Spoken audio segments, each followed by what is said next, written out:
प्रश्न पहिला अ, दिलेल्या पर्यायापैकी योग्य पर्याय निवडून विधाने पुन्हा लिहा। हा प्रश्न 3 गुणांचा असेल। यामध्ये 3 विधाने विचारली जातील। त्यापैकी पहिले जे विधान आहे ते म्हणजे कुकने टिंबटिंब विकण्याचा एजन्सी व्यवसाय सुरू केला। यासाठी पर्याय अ, हस्तकौशल्याच्या वस्तू, ब, खेळणी, क, खाद्यवस्तू आणि ड, पर्यटन तिकिटे। तर यासाठी योग्य पर्याय आहे पर्याय क्रमांक ड, पर्यटन तिकिटे। त्यानंतर दुसरे जे विधान आहे ते म्हणजे ऑलिम्पिक स्पर्धांची परंपरा टिंबटिंब येथे सुरू झाली। यासाठी पर्याय अ, ग्रीस, ब, रोम, क, भारत आणि ड, चीन। तर याचे योग्य पर्याय आहे पर्याय क्रमांक अ, ग्रीस। त्यानंतर तिसरे जे विधान आहे ते म्हणजे टिंबटिंब ही ज्ञानाची आणि माहितीची भंडारघरे असतात। तर त्यासाठी पर्याय अ, अभिलेखागारे, ब, ग्रंथालय, क, संग्रहालय आणि ड, सूची वाङ्मय। तर यापैकी योग्य उत्तर आहे पर्याय क्रमांक ब, ग्रंथालय। त्यानंतर प्रश्न पहिला ब जो आहे तो म्हणजे पुढीलपैकी चुकीची जोडी ओळखून लिहा। हा प्रश्न 3 गुणांचा असेल। त्यापैकी पहिला जो गट आहे त्यामध्ये 1 महाराज सयाजीराव विद्यापीठ दिल्ली, 2 बनारस हिंदू विद्यापीठ वाराणसी, 3 अलीगढ मुस्लिम युनिव्हर्सिटी अलीगढ आणि 4 जिवाजी विद्यापीठ ग्वालियर। तर यापैकी चुकीची जोडी जी आहे ती म्हणजे महाराज सयाजीराव विद्यापीठ दिल्ली। त्यानंतर दुसरा जो गट आहे तो म्हणजे त्यामध्ये 1 लोणार सरोवर, 2 जायकवाडी थंड हवेचे ठिकाण, 3 घारापुरी लेणी आणि 4 जंतर मंतर वेधशाळा। तर यापैकी चुकीची जोडी जी आहे ती म्हणजे जोडी क्रमांक 2 जायकवाडी थंड हवेचे ठिकाण। त्यानंतर तिसरा जो गट आहे त्यामध्ये 1 मल्लखांब शारीरिक कसरतीचे खेळ, 2 वॉटर पोलो पाण्यातील खेळ, 3 स्केटिंग साहसी खेळ आणि 4 बुद्धिबळ मैदानी खेळ। तर यापैकी चुकीची जोडी जी आहे ती म्हणजे पर्याय क्रमांक 4 बुद्धिबळ मैदानी खेळ। त्यानंतर प्रश्न दुसरा अ जो आहे तो म्हणजे दिलेल्या सूचनेनुसार कृती करा। कोणत्याही 2 कृती आपणास करायच्या आहेत। हा प्रश्न 4 गुणांचा असेल। यामध्ये पहिली जी कृती आहे ते म्हणजे प्राचीन ऑलिम्पिक स्पर्धांनी हे सामने सुरू केले। त्यासाठी पर्याय 1 मुष्टियुद्ध, 2 धावणे, 3 कुस्ती आणि 4 थाळीफेक। त्यानंतर दुसरे जे संकल्पना चित्र आहे ते आपण पाहूया। दुसरे संकल्पना चित्र आहे नैमित्तिक पर्यटनाची कारणे। तर त्यामध्ये 1 औद्योगिक मेळावे, 2 पुस्तक प्रदर्शनी फिल्म फेस्टिवल आणि 4 साहित्य संमेलने। त्यानंतर तिसरे जे संकल्पना चित्र आहे ते आपण पाहू। तिसरे संकल्पना चित्र आहे कोशांचे प्रकार। त्यामध्ये पहिला आहे सूची वाङ्मय, दुसरा आहे शब्दकोश, तिसरा आहे विश्वकोश आणि चौथा जो कोशांचा प्रकार आहे तो म्हणजे कोश सदृश्य वाङ्मय। त्यानंतर प्रश्न दुसरा ब जो आहे तो म्हणजे टिपा लिहा। कोणत्या 2 टिपा आपणास लिहायच्या आहेत। हा प्रश्न 4 गुणांचा असेल। त्यापैकी पहिली जी टिप आहे ती म्हणजे अभिलेखागार। तर याचे उत्तर असे असेल त्यामध्ये 1 प्राचीन दस्तावेज ग्रंथ अभिलेख यांचे शास्त्रशुद्ध पद्धतीने जतन करून आवश्यकतेनुसार ती कागदपत्रे उपलब्ध करून देणारा शासकीय विभाग वा यंत्रणा म्हणजे अभिलेखागार होय। त्यानंतर 2 जे दस्तावेज संग्रहालय वा ग्रंथालय याच्याकडून प्रदर्शित केले जात नाही परंतु ऐतिहासिकदृष्ट्या ते महत्त्वाचे असतात अशा कागदपत्रांचे जतन अभिलेखागारामध्ये केले जाते। त्यानंतर 3 हे दस्तावेज शासनाला, संशोधकाला आणि जनतेला आवश्यकतेनुसार अभिलेखागाराकडून उपलब्ध केले जातात। त्यानंतर 4 तांत्रिकदृष्ट्या ग्रंथालय आणि अभिलेखागारे यांचे कार्य या दृष्टीने सारखेच असते। आणि चौथे जे मुद्दा आहे तो म्हणजे अभिलेखागारातील कागदपत्रात कोणताही बदल केला जात नसल्याने ती कागदपत्रे अत्यंत विश्वसनीय मानली जातात। त्यानंतर दुसरी जी टीप आहे ती म्हणजे पर्यटन। तर याचे उत्तर 1 दूरवरच्या स्थळांना विशिष्ट हेतूने भेट देण्यासाठी केलेला प्रवास म्हणजे पर्यटन होय। आपल्या राहत्या घरापासून विविध कारणांसाठी काही काळ दूर जाणे म्हणजे पर्यटन होय। पर्यटन ही मानवाची सहज प्रवृत्ती आहे। त्यानंतर 2 पर्यटनाची परंपरा प्राचीन काळापासून चालू आहे। पर्यटनाचा हेतू व स्वरूप मात्र काळाप्रमाणे व गरजेप्रमाणे बदलत जातात. त्यानंतर 3 आधुनिक काळात वाहतुकीच्या सुविधामुळे पर्यटन सोपे व गतिमान झाले. 20व्या शतकात तर पर्यटनाकडे आधुनिक उद्योग म्हणून पाहिले जाते. आणि चौथा जो मुद्दा आहे तो म्हणजे स्थानिक पर्यटन ते आंतरराष्ट्रीय पर्यटन असा पर्यटनाचा विस्तार होत जातो. वाढत्या पर्यटनाचा देशाला फायदाच होतो. त्यानंतर तिसरी जी संकल्पना आहे ती म्हणजे देशी खेळ. तिसरी टिप देशी खेळ. तर याचे उत्तर 1 ज्या खेळाचा उदय भारतात झाला आणि ज्या खेळांना भारतीय परंपरा आहे अशा खेळांना देशी खेळ असे म्हणतात. त्यानंतर 2 देशी खेळात बैठे खेळ आणि मैदानी खेळ असे 2 प्रकार आहेत. जे खेळ बसून कोठेही खेळता येतात त्यांना बैठे खेळ असे म्हणतात, तर जे खेळ मैदानात उभे राहून खेळावे लागतात त्यांना मैदानी खेळ असे म्हणतात. त्यानंतर 3 बुद्धिबळ, सारीपाट, पत्ते इत्यादी देशी खेळ, तर आट्यापाट्या, खो खो, कबड्डी, कुस्ती वगैरे देशी मैदानी खेळ आहेत. त्यानंतर 4 देशी खेळाचे वैशिष्ट्य म्हणजे या खेळांना जास्त किमतीचे साहित्य लागत नसल्याने हे खेळ कमी खर्चिक असतात.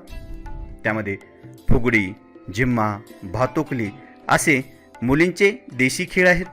आधुनिक काळात मुलीही मुलाच्या बरोबरीने सर्व देशी व विदेशी खेळ खेळतात. त्यानंतर प्रश्न 3 पुढील विधाने सहकारण स्पष्ट करा. कोणते 2 विधाने आपणास सहकारण स्पष्ट करावयाचे आहेत. हा प्रश्न 4 गुणांचा असेल. त्यापैकी पहिले जे विधान आहे ते म्हणजे सध्याच्या काळात खेळाचे अर्थकारण बदललेले आहे. तर याचे उत्तर 1 21व्या शतकात खेळाचे आंतरराष्ट्रीयकरण झाले आहे. 2 सर्वच सामन्याचे थेट प्रक्षेपण जगाच्या कानाकोपऱ्यात एकाच वेळी होत असते, त्यामुळे हौशी खेळाडू शिकण्यासाठी तर प्रेक्षक मनोरंजनासाठी सामने पाहतात. त्यानंतर 3 निवृत्त खेळाडू समालोचनासाठी वाहिन्यावर येतात. त्यानंतर 4 मोठा प्रेक्षक वर्ग सामने पाहतो, त्यामुळे कंपन्या मोठ्या प्रमाणात पैसा खर्च करून आपल्या उत्पादनाच्या जाहिराती खेळाच्या प्रदर्शन दरम्यान करीत असतात. या कारणामुळे सध्याच्या काळात खेळाचे अर्थकारण बदललेले आहे.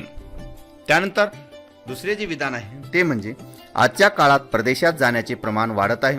तर याचे उत्तर 1 जहाज, रेल्वे आणि विमान या वाहतूक क्षेत्रात झालेल्या प्रगतीमुळे आधुनिक काळात आंतरराष्ट्रीय पर्यटन सोपे झाले आहे.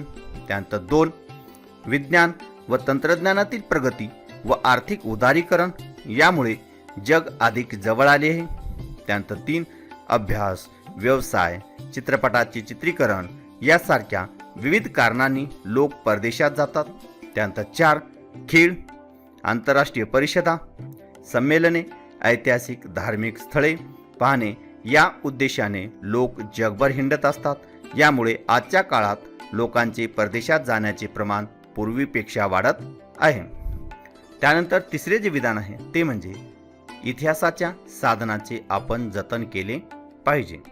तर याचे उत्तर 1 इतिहासाच्या साधनाच्या आधारेच वस्तुनिष्ठ इतिहास लिहिला जातो.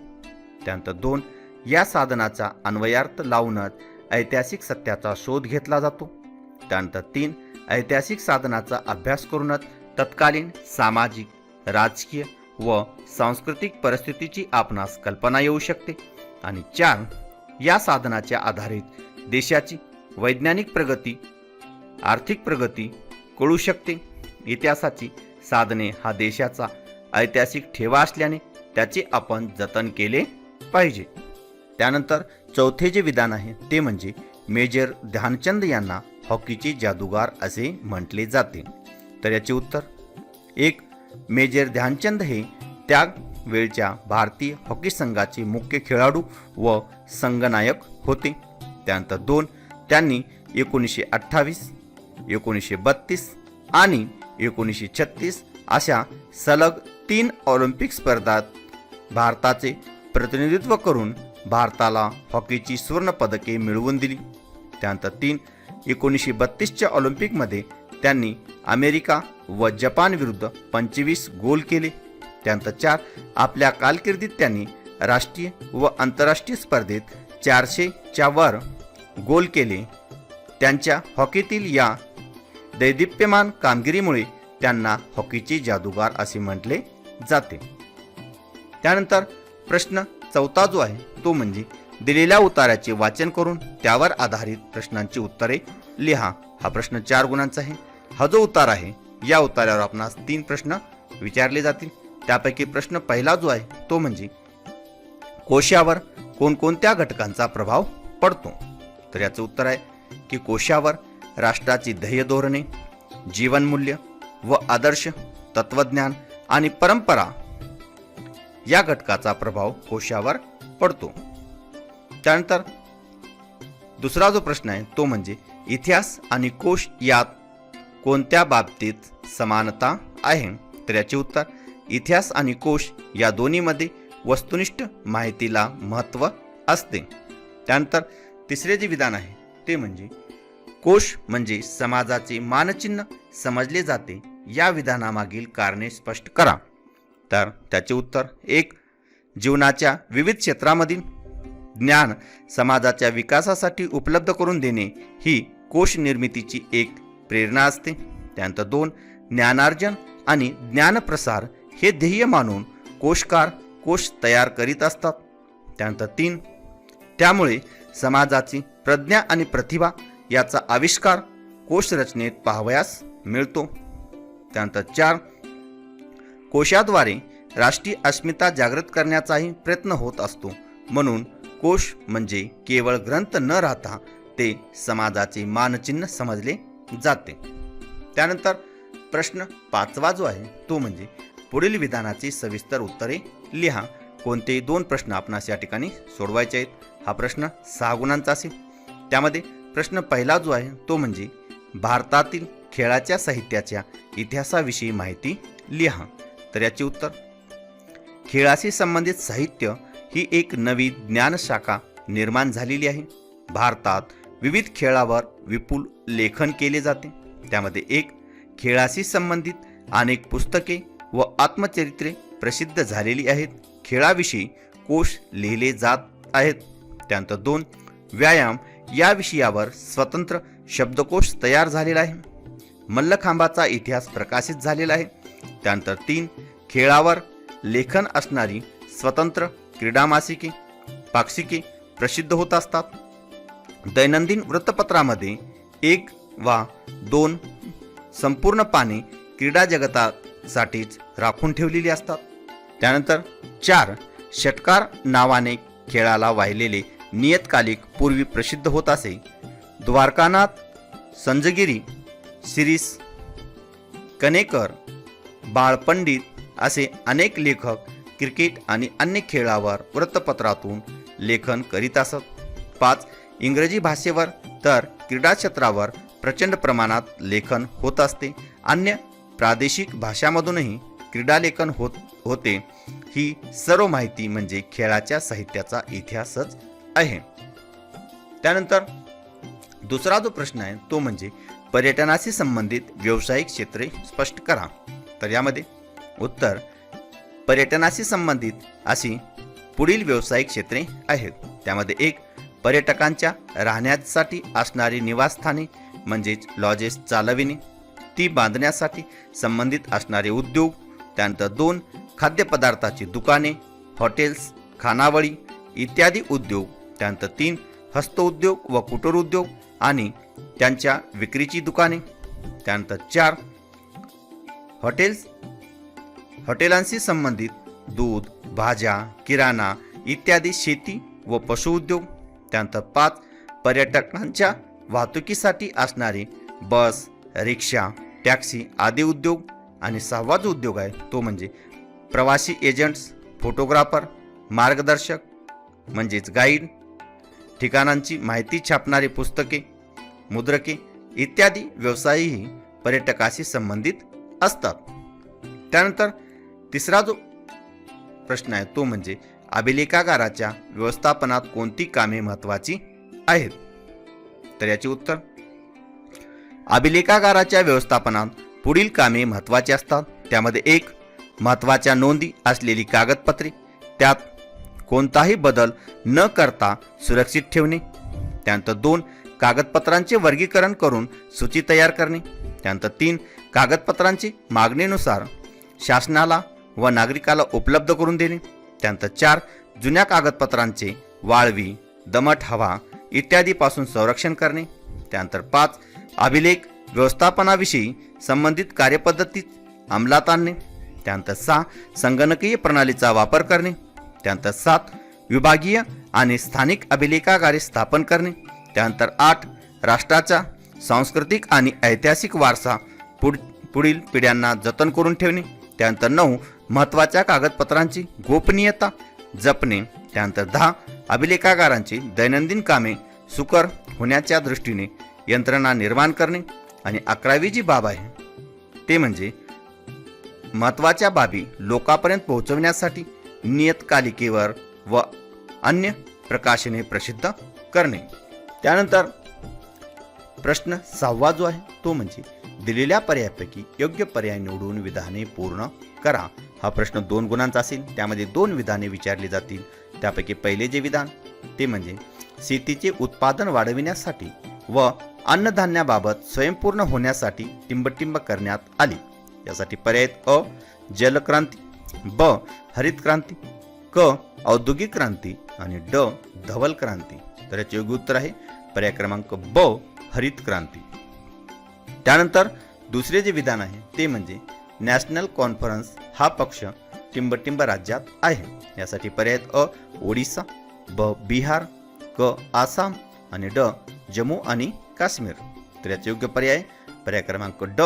जम्मू आणि काश्मीर. त्यानंतर प्रश्न 7वा.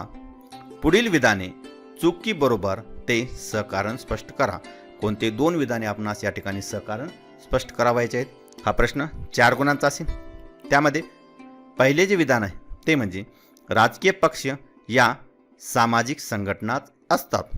तर हे विधान बरोबर आहे. कारण 1. समाजातील सर्व व्यक्ती एकत्र येऊनच राजकीय पक्ष स्थापन करतात. म्हणजेच राजकीय पक्ष हे समाजाचेच अविभाज्य घटक असतात. त्यानंतर 2. जनतेच्या समस्या सोडविण्याचा प्रयत्न राजकीय पक्ष करीत असतात. त्यानंतर 3. त्या समाजाची भूमिका विचारसरणी घेऊन राजकीय पक्ष समाजात कार्य करीत असतात. म्हणून राजकीय पक्ष हे एक प्रकारे सामाजिक संघटनाच असतात. त्यानंतर दुसरे विधान चळवळीला खंबीर नेतृत्वाची गरज नसते. तर याचे उत्तर हे विधान चूक आहे. कारण नंबर 1. कोणतीही चळवळ नेतृत्वामुळेच क्रियाशील राहते आणि व्यापक बनते. चळवळीचे यशापयशही खंबीर नेतृत्वावरच अवलंबून असते. त्यानंतर 2. चळवळीचा कार्यक्रम, आंदोलनाची दिशा आणि तीव्रता केव्हा कमी अधिक करावयाची याबाबत खंबीर नेतृत्वच योग्य निर्णय घेऊ शकतो. त्यानंतर 3. खंबीर नेतृत्वच लोकांपर्यंत पोहोचवून जनाधार मिळवू शकते व चळवळीची परिणामकारकता वाढवू शकते. म्हणून चळवळीला खंबीर नेतृत्वाची गरज असते. त्यानंतर तिसरे जे विधान आहे ते म्हणजे ग्राहक चळवळ अस्तित्वात आली. तर याचे उत्तर हे विधान बरोबर आहे. कारण 1. अर्थव्यवस्थेतील बदलाचा आणि बदललेल्या समाजव्यवस्थेचा ग्राहकावर परिणाम होत असतो. त्यानंतर 2. भेसळ, वस्तूच्या वाढलेल्या किमती, वजन मापातील फसवणूक, वस्तूचा कमी दर्जा पण अधिक किमती यासारख्या अनेक समस्यांना ग्राहकांना तोंड द्यावे लागते. त्यानंतर 3.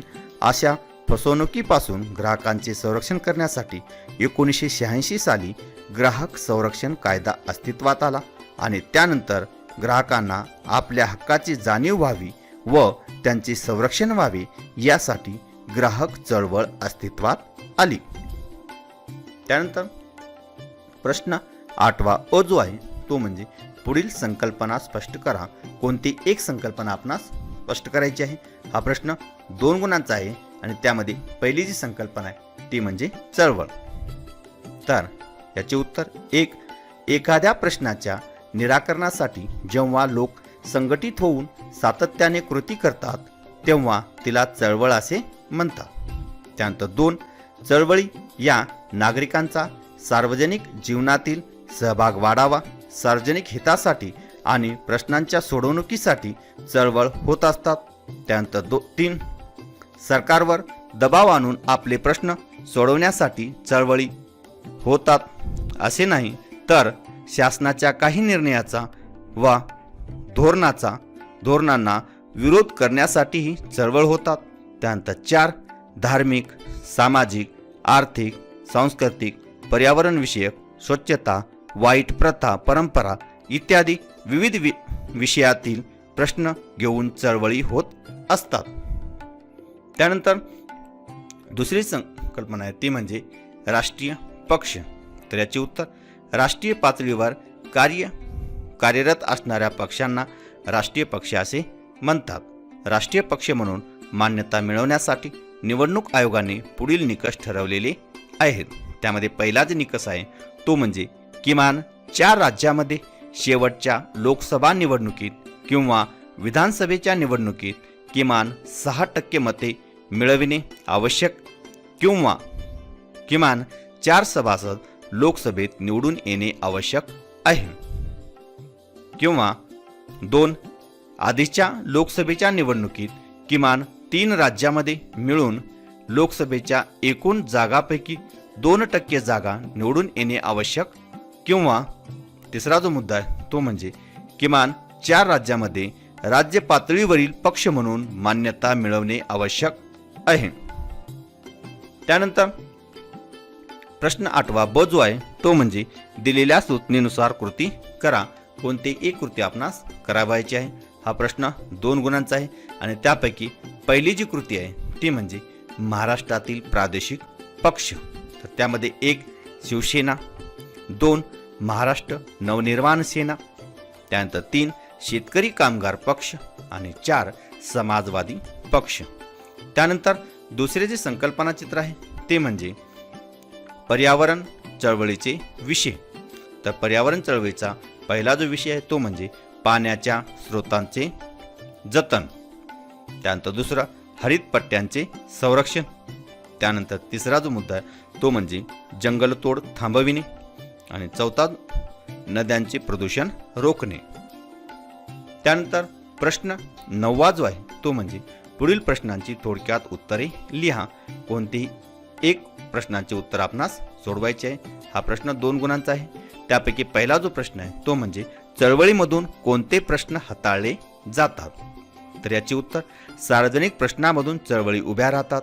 हे प्रश्न सामाजिक, राजकीय, आर्थिक, धार्मिक अशा कोणत्याही प्रकारचे असू शकतात. त्यामध्ये 1 नागरिकांच्या हक्काचे जतन, मताधिकार, स्वातंत्र्य अशा प्रश्नांसाठी राजकीय चळवळी होतात. त्यानंतर 2 किमान वेतन, आर्थिक सुरक्षितता, रोजगार, स्वदेशीचा वापर अशा आर्थिक प्रश्नावर चळवळी होतात. त्यानंतर 3 समाजातील अनिष्ट चालीरीती, अस्पृश्यता, भेदभाव अशा सामाजिक प्रश्नावर चळवळी होतात. त्यानंतर 4 भाषेवरील, प्रदेशावरील अन्याय विरोधात, स्वच्छता, पर्यावरण, शुद्धीकरण, हरित क्रांती, धवल क्रांती अशा विविध प्रश्नावरही चळवळी होतात. त्यानंतर दुसरा जो प्रश्न आहे तो म्हणजे राजकीय पक्षांचे ठळक वैशिष्ट्ये स्पष्ट करा. तर याचे उत्तर राजकीय पक्षांचे ठळक वैशिष्ट्ये पुढीलप्रमाणे आहे. त्यामध्ये 1 निवडणुकांच्या माध्यमातून सत्ता प्राप्त करणे हे राजकीय पक्षांचे मुख्य उद्दिष्ट असते. त्यानंतर 2 प्रत्येक राजकीय पक्षांची विशिष्ट विचारसरणी व धोरणे असतात. त्यानंतर 3 आपल्या विचारसरणीप्रमाणे प्रत्येक पक्ष आपल्या कार्यक्रमाची अंमलबजावणी करीत असतो. आणि 4 निवडणुकीत बहुमत मिळणारा पक्ष सत्ताधारी बनतो तर अल्पमतातील पक्ष विरोधी पक्ष म्हणून कार्य करतात. त्यानंतर 5 राजकीय पक्ष सरकार व जनता यांच्यातील दुवा म्हणून काम करून जनमताचा पाठिंबा मिळवण्याचा प्रयत्न करतो. तर असेच नवनवीन व्हिडिओ पाहण्यासाठी जर आपण या चॅनलला सबस्क्राईब केले नसेल तर नक्कीच सबस्क्राईब करा. धन्यवाद.